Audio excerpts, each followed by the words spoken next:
ఈ Medchal bus stop నుంచి road నుంచి వెళ్ళాలంటే చాలా పెద్ద టాస్క్ అన్న. ఈ బ్రిడ్జ్ ఫ్లైఓవర్ ఏమేస్తున్నారో కానీ ట్రాఫిక్ అయితే చాలా అంటే చాలా ఉంది.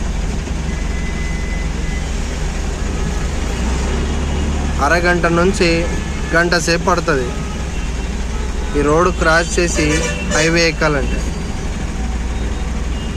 మెడ్చల్ చెక్ పోస్ట్ నుంచి మెడ్చల్ బస్ స్టాప్ దాటాలి మొత్తం. ఇక్కడ ఫ్లైఓవర్ కడుతున్నారు.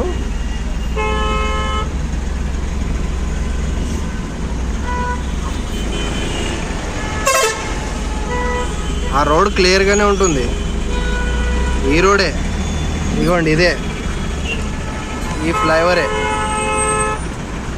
ఈ ఫ్లైఓవర్ ఏమేస్తున్నారో కానీ ట్రాఫిక్ అయితే బేవత్సంగా ఉంది.